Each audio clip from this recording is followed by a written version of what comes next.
Great, so I have this low-footed bowl, which I just wanted to show a really simple technique, no floral foam, which essentially is not using Oasis.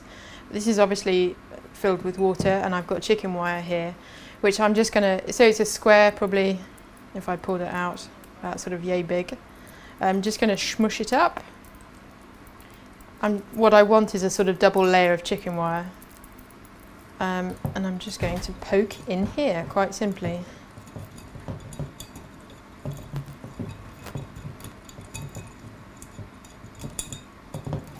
It's a technique that, I mean, the whole no floral foam thing is gathering momentum, I think, on Instagram.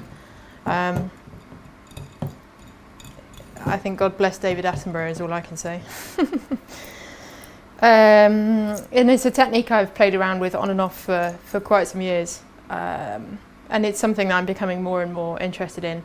There is a reality to this sort of technique that there's a heat wave at the moment in the UK. We've had probably 2-3 weeks of solid sunshine, which is unheard of for a British summer. And being a wedding florist, dealing with stuff like flowers, you're susceptible to heat. They're susceptible to heat. So this no floral foam thing doesn't always work. This is okay because there's a good water source, but if you're using moss and test tubes, it can be a tricky balance to sort of strike. So there are some times, I think, where actually using Oasis is a reality for a florist. You have to. So, but I mean, going back to this, I think when I first learnt, I was taught to do a hand tie in a vase. You know, strap it up with string, chop the bottoms, make it sure it's the right height, and then you pop it into the vase and away you go. And it sort of gives you that vaguely relaxed sort of feel. I think we can thank the Americans, or yeah, maybe, for this sort of low, they call it a compote design or compote bowl. But I've seen it done a lot more in the US, I think, watching Instagram. The thing with the chicken wire, and the reason I haven't put it flush with the top of the container, is that I guess it helps give elevation to the design. Things can sit slightly higher up. I'm not going to obviously be able to tie stems together and create that hand tie, the spiral stems. So I'm literally placing in stems as I go, but they'll sit sort of easier because they're using the chicken wire as a support. So the first thing that I'm putting in is this sweet basil. It's a Floral Foam. If you're a grower, you'll know her. She's one of the big wigs. I bought some of her seeds last year, late last year. And this basil, the scent is quite incredible. It seems quite sturdy. I'm not sure how it holds up in Oasis. Just got some, I might push that down, some large leaf euc.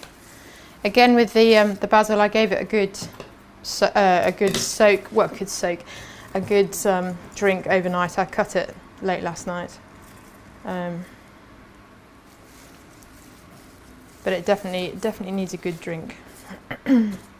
So just using bits of this eucalyptus. I won't put much foliage in this arrangement, I think, because I just want it to be quite heavily flowered in a sense. I've got a very rich colour palette to play with, quite beautiful stuff. So I'm probably going to start with the larkspur. I've got some shorter pieces here.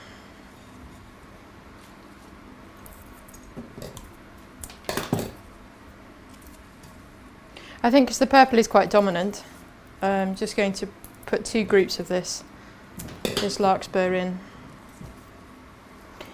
If this was an arrangement that was sitting in the middle of a reception table, you don't want it to be too high, and I guess you want it to, the height needs to be able to be seen through, I guess, as well. So yeah, I wouldn't put a big sunflower sort of in the middle. So keeping it quite delicate with the height. The Lizzy helps with that, I think, as well. So this is my favourite. I always get the name wrong of it, but I think it's black pearl, but I could be wrong. It's kind of a chocolatey, peachy, greeny sort of colour. Beautiful. So just offsetting the Lizzy a bit, and then adding in that second group of Lizzy, I think, on the side here. So you can kind of see things are stopping, they're hitting the chicken wire, but they're still sitting in water, which is what you want.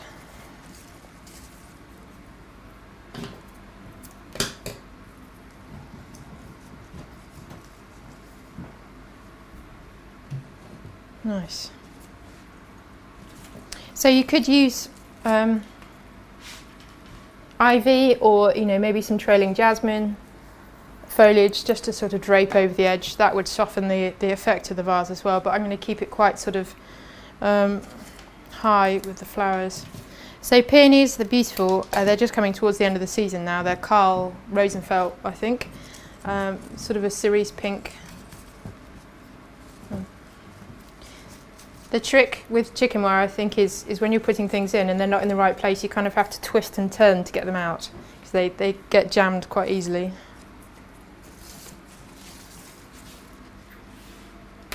Beautiful. I'm going to see if I can get this one taller. That's nice.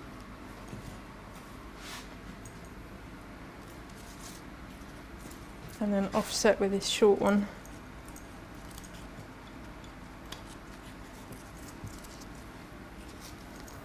Again, different shapes. I've grown these dahlias in the garden. Beautiful Pom Pom. I think really lovely on the eye. And also lavender from my garden. The height that I get, or the length I get on this, is fabulous. And it's very sturdy. Needs a good drink, so cutting it the day before. But it's just quite glorious. That's nice. You can get away with the height on this because it is smaller, it's more delicate, so it doesn't sort of impact the eye too much. But you wouldn't want to put a mass here because it would look slightly odd.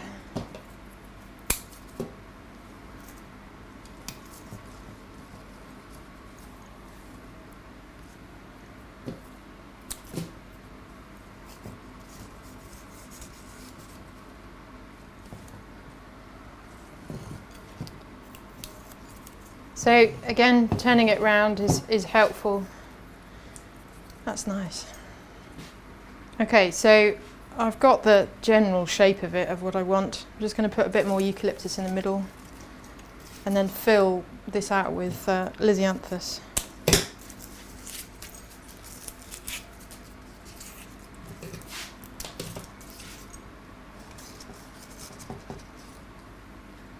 I think one of the hardest things that I found when I started doing these sorts of arrangements was to get them looking balanced. And I think it is just trial and error to a certain extent. For me, I found anyway, of just practicing with the shape. Because in your head you want a nice, the way I learnt was to do a really neat, orderly arrangement that looked the same from all different angles, and it looked balanced, and then happy days away you went. But this, because it is more relaxed, it felt, I think, to have something that's off-centered like that felt really awkward. But actually, it is just a bit of practice. Right, I've got these zinnia, which again, got two of them. Beautiful, these are purple prints. I think I'm going to keep them a bit low. Just to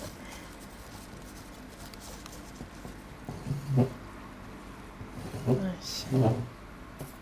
And then put one.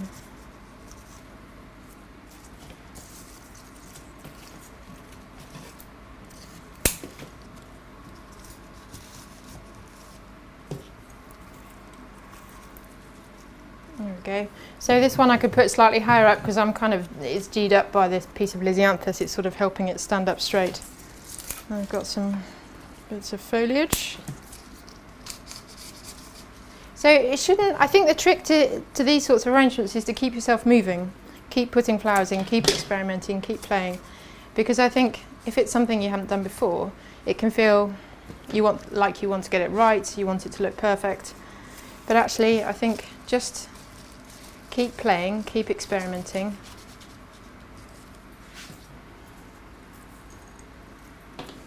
And then I think that helps you to not have those moments of going, oh, it looks awful, I don't like it, I'm going to stop. Try and keep yourself going. Right, I've got these sunflowers. I don't think we're going to need many of them. And they are a bit floppy, so I'm going to wire them. When you put them into hand ties, whether it's a bridal bouquet or a gift bouquet that you're doing, it's probably wise to wire them. And you can see I've just got a stiff green wire, don't ask me the gauge, I'm rubbish for those sorts of things, into the top like a gebra and just twist it round. And I think the fun thing about sunflowers is they're never heading in the right direction, they're sort of, the face is never pointing the way you want it to go. So by wiring it, you can angle it a bit more to your liking.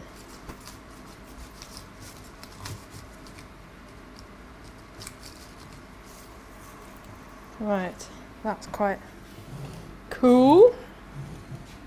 I might be able to get away with, yeah, that's nice. Right, I'm going to wire this one as well because this one's really floppy in the heat. If they are floppy in the heat, just re-chop the bottom of the stem. That always helps it to drink better. And the wire, like I say, will enable it to stay intact. Right, I'm going to try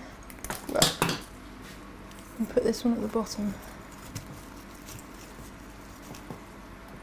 Right, that's quite nice. It's sort of hanging over the edge, you can see. And I'm going to put one more, if it's not too much, I think.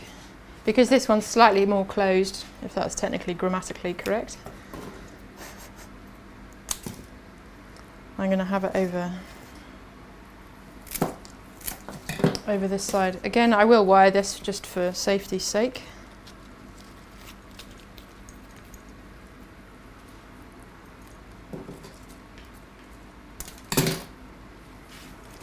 And just get it in.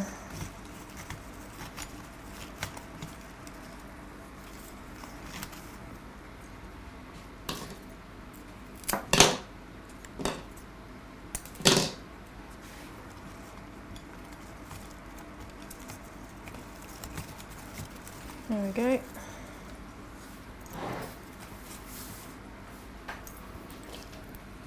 And that is quite fun and quite, I might put one more bit of Eucalyptus in.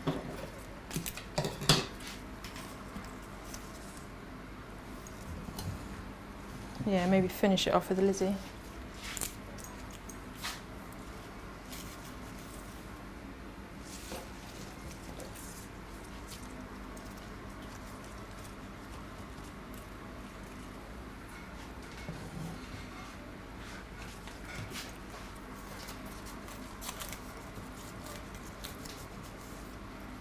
Cool, right. So that's all done. Beautiful selection of flowers, a really easy design, using chicken wire and no Oasis, creating that sort of relaxed style. It's just wadded up chicken wire in the vase itself, and it shouldn't take you long. So if you have got 10 tables, you should be able to crack them out. I think the main thing is to keep yourself going. Don't procrastinate, don't agonise over every piece that you put in. I think, and keeping yourself going, it keeps that sort of relaxed feel to it. And don't be afraid to add height, but make sure the height is more delicate, like the lavender, like the larkspur. It's not too dominant. Use the dominant flowers in the base of the arrangement, which draws the eye down, I think. But yeah, so think about the height as well, just for tables. I think that's probably just about high enough for a reception table. Any higher, then it would become, because that's one of the couples I hear all the time. We don't want large arrangements on the table because people need to be able to see over the table. So realistically, a table will seat 10 and they won't have conversations across the table at all. They'll be talking to people next to them, but that is a fear in couples' heads, and that's okay. So you can kind of say to them, well, look, let's do a lower arrangement in these sorts of styles of containers. They work really well, they're sort of lovely and relaxed, and will go with what you're thinking about. So yeah, and a great one as well, if you've got garden flowers at home, is to create it for yourself. Take some beautiful photographs of them, and then you have photos to add to your portfolio and stuff to show couples when they come a calling. So enjoy.